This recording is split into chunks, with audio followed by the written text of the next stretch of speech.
আমাকে Google pay থেকে একটা এমকে ফাইনের ভাউচার দিয়েছিল, তো ব্যাস আমিও ভাবলাম যে দেখা যাক, পয়সা যখন আছে তখন তাকে খরচা তো করতেই হবে, মানে বাজে খরচা। যাই হোক, তো এই প্রথমবার আমি কিছু বিউটি প্রোডাক্টস কিনেছি। কী ভাবছো, সবগুলোর টাকা আমি দিয়েছি না? 2টোর টাকা আমি দিয়েছি, বাকিগুলো ফ্রি এসছে। হ্যাঁ, এবার ফ্রি এর গল্পও শোনাবো। তো যাই হোক, মা বললো যে আমি আনবক্সিং করবো। হ্যাঁ, বললাম যে করেই নাও। তারপরে এই যে দেখছো, আনবক্সিং করতে করতে কত সময় লেগে যাচ্ছে। তো যাই হোক, বাক্সটা তারপর ফাইনালি মা খুলে বের করার পরে আমার মায়ের রিয়াকশান আমি তারপরে বলবো। হ্যাঁ, দেখাতে তো পারবো না। তো চলো আগে মা বের করুক ভিতরে কী আছে। এখনও একদিকটা একটুখানি কাটা বাকি আছে, বেরোচ্ছিল না, সেটাকে ভালো করে কাটার পরে ফাইনালি মা বের করতে পারলো। ও এখনও পারেনি, তাই না?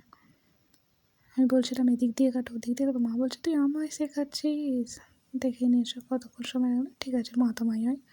তো তারপরে ব্যাস বার করলো। এবার এক এক করে বেরোবে। এই যে এটা দেখছো, একটা বডি স্ক্রাব আর একটা, হ্যাঁ এই যে এটা একটা বডি ওয়াশ, এটা একটা ফেস স্ক্রাব, এটা একটা বডি স্ক্রাব, এটা একটা ভিটামিন সি, আর এই দুটো হচ্ছে যে ময়শ্চারাইজার, গ্রিন টি, আর এটা হচ্ছে আন্ডার আই ক্রিম। তো এর মধ্যে আমি 2টো পে করেছি, তো বাকি 4টা আমার কাছে ফ্রি এসছে। 6টা এসছে, তার মধ্যে 2টো পে করতে হচ্ছে। পরের ভিডিও আসবে, দেখতে থাকো।